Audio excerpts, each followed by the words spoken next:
So welcome everybody, and thank you for joining us today. We're really excited here to talk about the launch of our updated Kiwifruit quality meter. So today's webinar is called Making Light Work of Kiwifruit Maturity Testing, Assessing Fruit Maturity Accurately in the Field Without a Lab. So before we get started, we have some housekeeping that we need to take care of.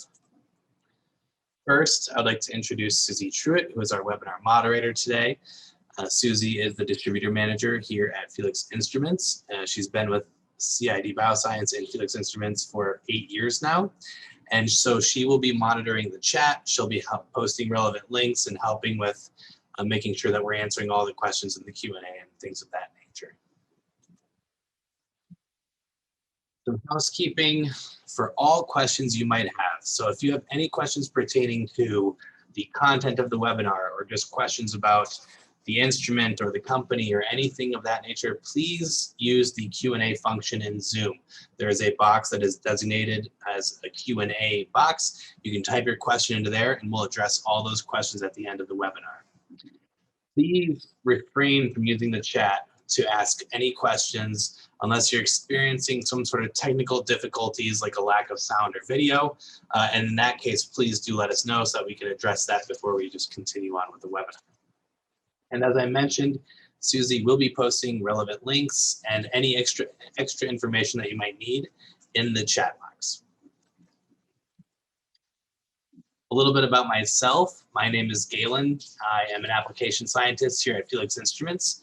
My background is in biochemistry and food science. I am an IFT certified food scientist, and in previous roles, I was working in the analytical chemistry, analytical food analysis sector, managing laboratories, and also working as a food safety consultant. But today, what we're going to talk about, we already went through some introductions. We'll go through a little bit of overview, and then we'll talk about some applications for the F751 Kiwifruit quality meter, who can use it and how it can be used and what improvements have been made to the instrument since our initial launch. Then I'll jump right into a live demonstration. We'll actually take you through all the menus. I'll do some actual measurements of some kiwifruit. I have a gold and a Hayward kiwifruit here with me, so you get to see both. And then also we will end with a Q&A session. So we'll actually end where you can ask me any questions pertaining to the content of this webinar, and I will do my best to help answer those questions.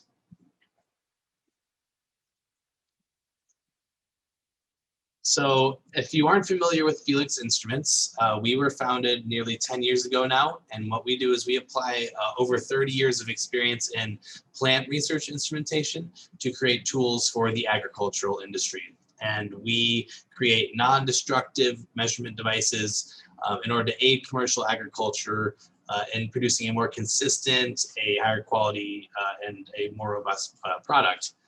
Our instruments are known for their ability to produce instant, accurate results and these instruments are durable, they're field ready, you can easily see the screens in the sun, and we also pride ourselves on our data transparency, so all of our data is open and accessible by the users.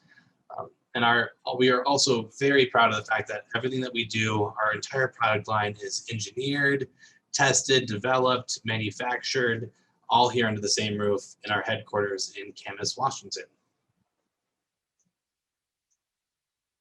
So let's jump right into it and talk about the F751 Kiwifruit quality meter. So this instrument was born out of a idea that the current practices for determining maturity and quality parameters in kiwifruit involve costly, time-consuming, and destructive laboratory analysis. And so where our instrument comes in is it provides an alternative that is a rapid, accurate, and non-destructive means of assessing those same quality and maturity parameters that you would otherwise have to test in a laboratory type setting. These parameters are dry matter, bricks, and internal color, which we use the hue angle to determine that internal color. And so what this instrument does is it allows any user, whether it be a grower, a QA personnel in a pack house, laboratory personnel and analytical laboratories, whoever it may be, they can obtain these immediate insights into the quality and maturity of the fruit. So we had an initial launch of this instrument, and since then we've made some pretty drastic updates and improvements. So we've actually had a great deal of help. We've approached collaborators down in New Zealand at Starterfresh, and we were able to collect a lot of data over the past couple of years for both Gold 3, Hayward, and Red 19, actually, all three cultivars, so that we could improve the quality of our predictive models. And so essentially what we've done is since 2019 now, over these last 3 seasons, is collected a plethora of data, not just from New Zealand, but also from Italy and South Korea as well, so that we can build the most diverse and all-encompassing data set we can possibly build. And we are dedicated to continuously improving these models.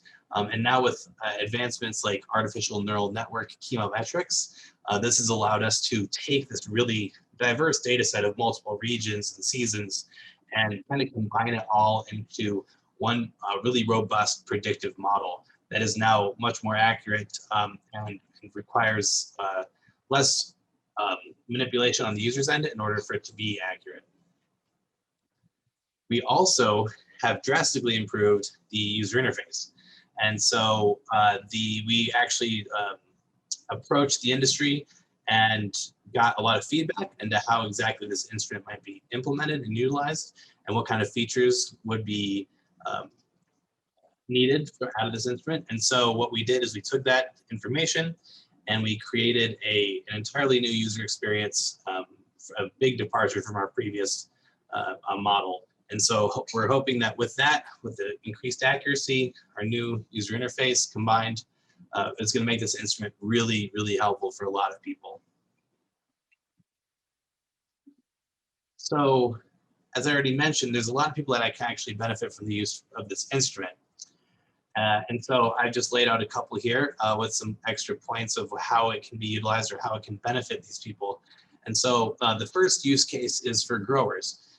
So orchardists that are actually looking to gain these kind of insights into the maturity level of their fruit directly on the field without having to do any sort of harvesting of the fruit. So being able to monitor whether it be the same fruit in each maturity area and monitoring that over a period of time, or whether it be just being able to take more samples and get an even more representative idea of what's happening within their maturity areas or within their entire orchard.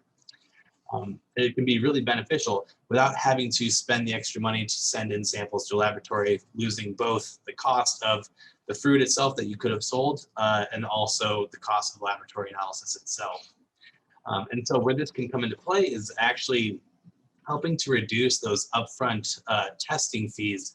So if you're concerned about how maturity is progressing within certain maturity areas, you might be more inclined to send in more rounds of tests, more rounds of samples to do tests in certain areas. Where this instrument can help is to help kind of reduce the need for that. And it can actually complement those laboratory tests by allowing the grower to gain the insights and kind of hone in on when exactly they should be sending in samples for maturity clearance testing. And this will also help growers gain a competitive edge of becoming first to market. So knowing exactly when you're able to harvest can give you a slight edge in knowing whether you can harvest earlier than other growers. The next possible use case is for laboratories. So currently the laboratories are the entities that actually receive samples in to do the maturity clearance testing. They use the traditional methods using dehydrators or forced air ovens for dry matter, refractometers for bricks, colorimeters for internal color, penetrometers for firmness, that sort of thing. But what they can use the SM51 for is to help alleviate any sort of extra workload that is brought on by high volume testing periods. So if a lot of orchards are coming into maturity all at once and destructive testing takes quite a while, it takes a lot of resources as well. If you're trying to cut down that time, you can ensure those rapid turnaround times for the really high priority samples, you can make sure that those results get turned around as rapid as they possibly can. You also can use this as a check for your other methodologies. You can have, as every scientist knows, it's great to have multiple methods to be able to check against each other for accuracy. In the pack houses, so any QA facilities or QA personnel within pack houses or distribution facilities at any point along the supply chain could benefit from using the F751 Kiwifruit quality meter. They can use it to increase their sampling rate or their sample size.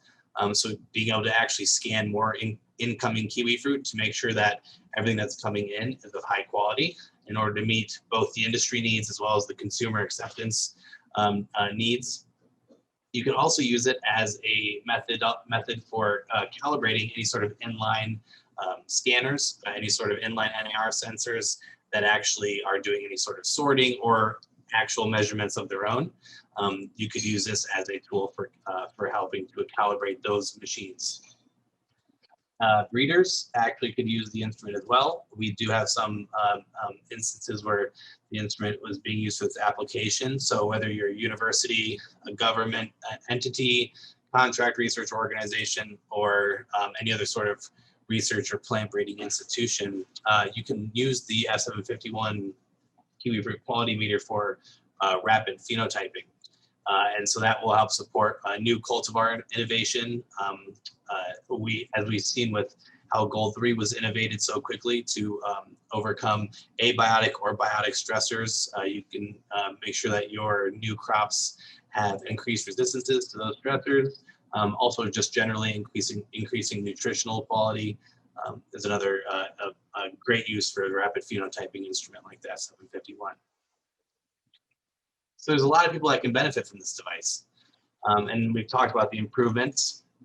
So now I just want to give you the straight facts of exactly what cultivars are measuring, what regions we got those cultivars from, and also give you some numbers of what the range of the device is and actual hard accuracy of the device. And so, as I mentioned, we've done Gold 3, Hayward, and Red 19. All three are available and to be accessed at once on the instrument. With Gold 3, we actually got that's 3 regions: New Zealand, South Korea, and Italy. So we have a lot of data on Gold 3. Hayward, we have data from New Zealand and Italy. And Red 19, we just have data from New Zealand. Now, the Gold 3 has a range of about 11.5 to 24% dry matter. And that actually follows through with Hayward has a range of about 11 to 26. And for Red, it's about 10.5, 11 to 26.5. So those are all pretty much the same range as far as the low and the high end of what the instrument can accurately predict. For bricks, generally speaking, it goes from about 4 to 20. And in the case of Red 19, it goes all the way up to 24.5. For hue, that's only available for the Gold 3 and the Red 19 cultivars. So that's the internal flesh color. And so with the internal flesh color, the range for hue for Gold 3 is 93.5 to 114. With Red 19, it's 29 to 112. Now, that being said, the accuracy values are probably what everyone cares about the most. And so our Gold 3 model, across the board, everything has an accuracy of 1 or less. So dry matter, you'll consistently see predictions, and these are in comparison to traditional methods. So every accuracy value that we obtain is a direct comparison against a traditional technology method. So it's for dry matter, you're looking at forced air ovens or dehydrators. For bricks, you're looking at refractometers. And for hue, you're looking at colorimeters. So for Gold 3, as I mentioned, very, very tight accuracy, less than 1% dry matter, less than 1 degree bricks, about 1 degree hue angle. For Hayward, it's about 1% accuracy on the dry matter, and then 1.5 degrees bricks. And for Red, we have about 1% accuracy dry matter, 1 degree bricks, and 1.5 degrees for hue angle. And now let's talk more about the Kiwifruit app performance. And so This data that I'm going to show you in this slide and the next slide is from external validation exercises that we performed here in-house using store-bought Zespri Gold 3 and Italian Hayward Kiwifruit, as well as some internal validation data as well. That is data that is pulled directly from the data that was used to build the actual models. So there's 8 new models within this Kiwifruit app, right? So we have 3 cultivars, 2 of them each have 3 models, dry matter, bricks, and hue. And then Hayward just has dry matter and bricks. So that's 8 total models. And those are gonna give a lot higher degree of accuracy, as well as consistency and repeatability in the results compared to our previous release. And so, and all this happens in a small fraction of the time that it takes to do any sort of the traditional testing. The graph on the right, as you can see, is actually showing a trend line of multiple different instruments that we've used that have this app deployed on them. So these are all 4 different F751 devices that have the new Kiwifruit app on them. And that's comparing them to the traditional methods. And this is for Gold 3 dry matter. And if you're looking at this graph, what you're seeing is that that dark blue line is the traditional method. And as you can see, all of the instruments trend with the predictions of the traditional method. They follow the same trends as up and down. There is, obviously, they're not all 100% accurate. And so there is little discrepancies at each value. But this is showing for 10 different fruit, the predictions all line up and the trends are being followed by the instruments. So everything's performing with each other. And so it's showing and demonstrating that these instruments are highly comparable to the traditional means of actually measuring these dry matter. This next slide here has a couple of different graphs. So let's start with the graph on the left. This is simply showing you what the average absolute deviation is from the traditional means. This is from data that we collected here. From basically what we did is we scanned the avocados with, or sorry, the Kiwifruit with our devices, with multiple F751 devices. And actually we used 12 in this study. And what we did is we then performed the destructive testing right after scanning. And so with the destructive test, we got insights into both the dry matter and the bricks. And these were done to the same SOPs that are used in New Zealand for Kiwifruit testing. So we did it in the exact same way, using almost identical equipment and using the exact same methodologies. So if you're looking at this, we have 2 axes actually. We have a primary and a secondary y-axis. Dry matter is the units on the left, so these are in percent. And then bricks is on the right-hand side of the y-axis, and so that's in degrees. And the orange columns are the dry matter, and the blue columns are representing the bricks. And each one, as you can see, there's a Gold 3 and there's a Hayward. We don't yet have access to red Kiwifruit to test here in Camas, Washington, so we've only been able to perform these tests on Gold 3 and Hayward. So you can see that with 12 different instruments with the apps deployed on them, the new Kiwifruit apps, we got an average absolute deviation of a little over 0.4, about 0.46 for dry matter for Gold 3. For bricks, our absolute deviation was around 0.7. And so that was well below our 1% and 1 degree accuracy claims. For Hayward, we were less than 1 for dry matter percentage, and we were about 1.45 or so for bricks. So also around that same accuracy threshold that we previously showed in those tables. So everything that we've tested so far is within those accuracy criterias, and you can expect this kind of accuracy level out of the instruments. And then the graphs on the right are actually from our app builder software, which I used to create the artificial neural network chemometric models. And these predictive models, they're represented by these performance graphs, which actually show predicted value on the y-axis and reference values on the x. So the reference value is the value obtained by doing traditional destructive testing, and the predicted value is the value that is obtained once you actually scan the Kiwifruit and get a number of predicted on the device. And as you can see, we have very tight correlations between the two. So this is a very good indicator of a strong model because we're seeing very tight correlation for all of these models. And these are all represented here. These are all for dry matter, and these are starting at the top, it's for red 19, and then we have gold 3, and then we have Hayward on the bottom.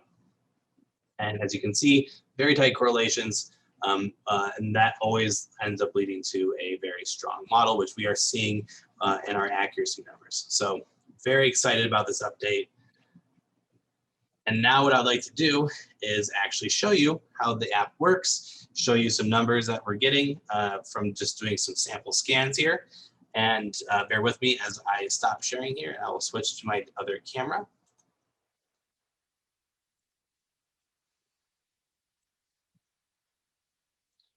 All right. So I'm going to go ahead and power the instrument on by clicking the power button. I have a gold Kiwifruit already sitting on top of the lens there. So when the instrument powers up, you'll see a ready screen. And from here, I'm going to click the right arrow to view the main menu. Here you'll be prompted for a number of things. You can select the fruit variety, you can archive data, and you can access device options. So what we'll do is we'll select our fruit variety, and we have gold 3, Hayward, or red 19. So since I have gold 3 already on top of the lens there, I'm going to go ahead and proceed with gold 3. From here, I'm prompted to select a bin.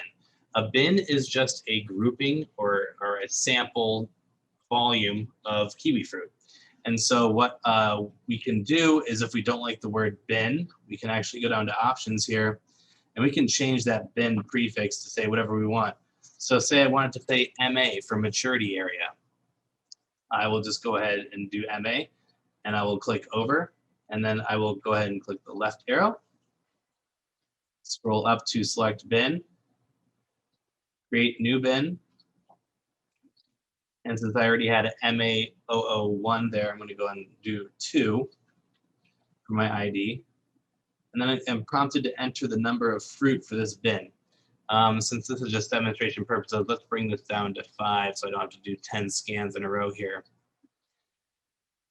And now that I'm at this measurement screen, it shows me that I have, I'm using MA002 as my bin. I have 0 out of 5 fruit measured. Fruit 1 has no measurement.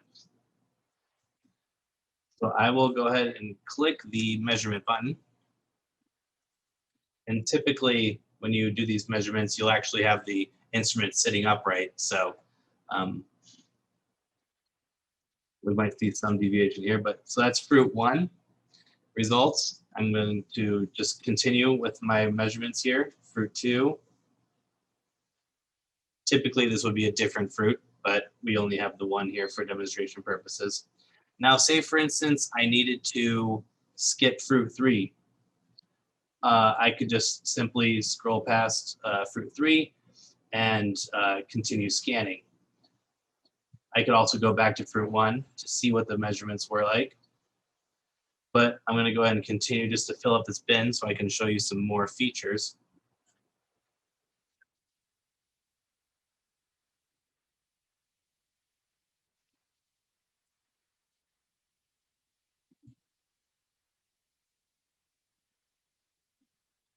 All right, and last scan.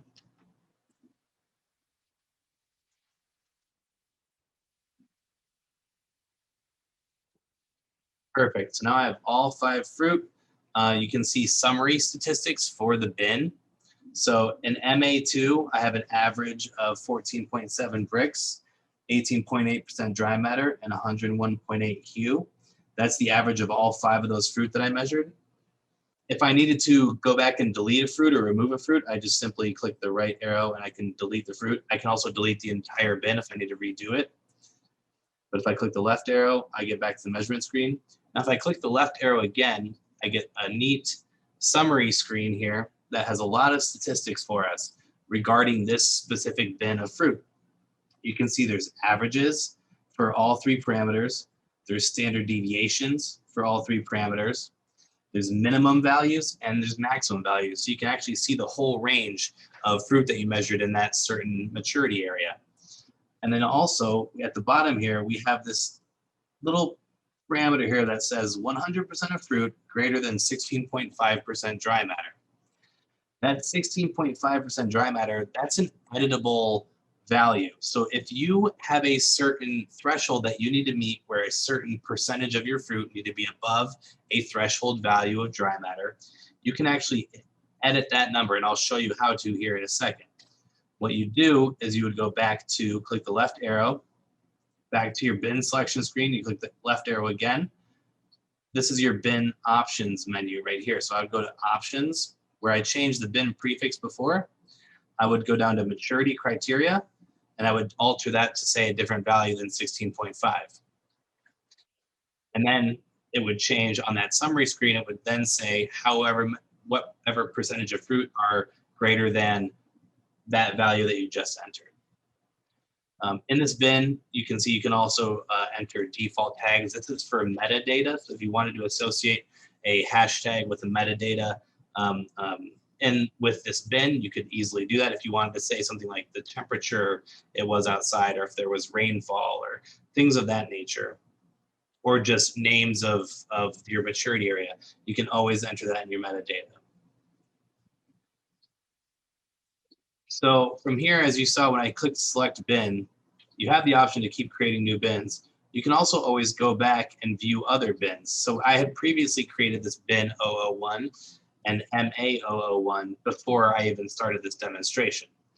But if I want to go back and view them, I could simply click the right arrow and view them. And I can also go back into the measurement screen here and delete individual fruit and go back and retake measurements if I needed to. So it's a highly intuitive system, and we hope that it provides a lot of value to the users.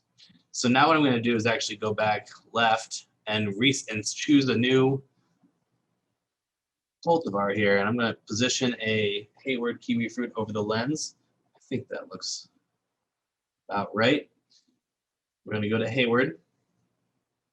And this is actually a Chilean Hayward Kiwifruit that I have right here.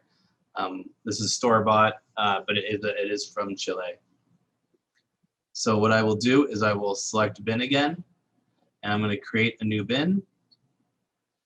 And I'm going to number this 2 because there's already a bin 1. I'm going to choose 5 fruit per bin. And I will take scans again, and we'll see how the numbers pan out for the Hayward Kiwifruit.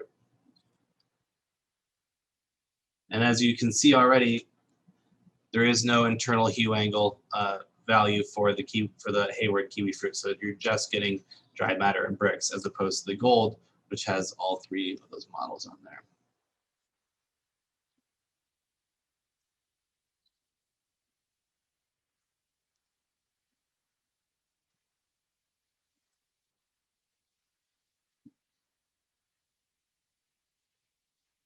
And you can also see these measurements are simply taking less than 10 seconds each to complete, which means you can increase your sample size drastically in the same amount of time it would take to actually go through and do all this destructive testing.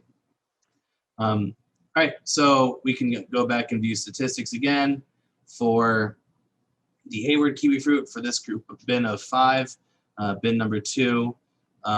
We have our averages, our standard deviations, our min and our max, all built in right there. And this thing shifted a little bit during there, but that's totally fine. Once again, we have the maturity criteria. So if you wanted to adjust this dry matter value to whatever you want, you simply just go back to those bin options and adjust your maturity criteria. There is a device options, as I mentioned, which has things like the date and time, the GPS, You can connect to Wi-Fi and you can wirelessly transmit data to our fruitmaps.com platform. You can also choose to wirelessly upload data to a data server. So you can simply input your data server in this menu, and every time that you archive your data, that data will be transmitted either to Fruit Maps or the data server, whichever one you designated, or both. And so the archive data function is our way of making sure that everything you do stays organized. You want to archive your data somewhat frequently in order to make sure that it stays organized on the SD card, but also because once I archive data, it will actually then, it'll say it's processed. If I went and looked now where I used to have bins, those bins now have been archived. So now I can have a fresh new screen. If you went and you did, say, 15 maturity areas in one day, at the end of the day, you archive it, you come back the next day, and you have a fresh start. You can create 15 new bins again, so that your screen doesn't get cluttered. And on the SD card, it's nice and organized so that you can actually find your data much easier than having it all just kind of populated into one big folder. So that's a demonstration of how our F751 Kiwifruit quality meter works. I hope that was educational enough for you. I showed you all the features that there are on this. And if you have more questions on that, I can definitely help answer those and even demonstrate to them at the end of this webinar when I'm doing the Q&A session. So I'm going to go ahead and power this instrument off. I'll go ahead and share screen again.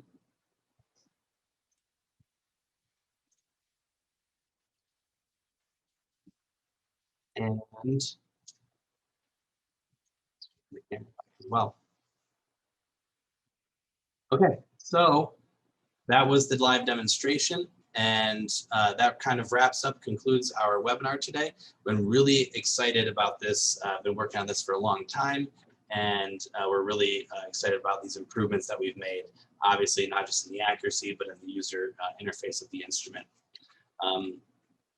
Just in summary, this is a portable field-ready device. It uses near-infrared spectroscopy. We've created these amazing artificial neural network models for Gold 3, for Hayward, and for Red 19 Kiwifruit. This analysis happens in a matter of less than 10 seconds per scan. And that helps not just growers, but it can help pack houses, laboratories, breeders, anyone that needs to do rapid analysis. It can easily now perform that just with an instrument in the palm of their hands. As I mentioned, a wide variety of applications. And I also mentioned this already, but it's worth noting, we've established these great collaborators. We continuously seek out more growers and laboratories and quality assurance personnel, industry leaders, people that we can collaborate with in order to continuously develop and improve these products. And so we're really excited to ensure that these tools will continue to benefit all of our users. So yeah, that concludes my presentation on the Kiwifruit quality meter. We're excited to hear from you guys. So if you ever want to get connected to us, you can feel free to email us, sales@felixinstruments.com. You can call us at our facility here. You can always visit our website. That's where we update our information the most, and where you can see blog posts, newsletters, things of that nature. All updates will always be posted on the website. Follow us on Twitter. You can follow us on Facebook or LinkedIn as well. We do a lot of updates on LinkedIn. So if you're on there, please connect with us. Once COVID restrictions start being lifted more and more, if you do find yourself in our area, please reach out to us, and we can always arrange for you to come visit our facility. So we'll end with our question and answer session as I promised. If you have any questions at all pertaining to what I just showed you about the instrument itself, accuracy, anything like that, I will be looking at the Q&A box here in a second. If you are interested in pricing, please, there is a tiny URL link that will be posted in the chat. You won't be able to click the one that's directly on this presentation, but the one in the chat that Susie will post, click that and you'll be able to get all the pricing information. If you do want more information, but you are more comfortable with a one-on-one consultation, feel free to book one with either myself or the other application scientist, Eric Munoz. We're both more than happy to discuss our offerings with you. And with that being said, I will go ahead and open the Q&A box now, and we will answer some questions. The first question from Chris is, hi, how long did it take to develop the model for Kiwifruit? We've been in process of doing this since 2019. So we had an initial launch of the product in 2020, just using 2019 and some 2020 data. But now that we've got 3 full seasons of data, and now that we have improved chemometric function, especially with the neural network modeling process, the models have improved drastically, because when you start including more seasonal variability, regional variability, and you actually are getting data from your entire season's worth of crops, so from early maturity to stored post-harvest fruit, then that's how you actually get a very robust and accurate model. And we actually also have incorporated multiple instruments that we can account for differences in spectrometers from our manufacturers. All that stuff has been taken into consideration, temperatures, rainfall. So it takes a lot to develop, and we are very, very lucky to have really well-established collaborators that understand the industry, understand this process, and we've been able to go along and create these really robust models. So it's been great. The next question is, have we tried other fruits such as apples? Absolutely. So we do have 2 other commodity meters. We have a F751 avocado. We also have an F751 mango. And we are currently actually in development of F751 apple. So that one, we will be more than happy to keep you updated on the progress of that. All right, and the last question from Chris is just, great presentation. Thanks. Thank you for joining us, Chris. Really appreciate it. And I hope that everyone here gained some value from this. And if you are interested to learn more, like I said, please click the tiny URL link to get pricing information or book a consultation with myself. I'll be more than happy to talk more about it to you, show you the instrument more in depth. But we're really excited to launch this new update, and we hope that you are all excited to get it in your hands.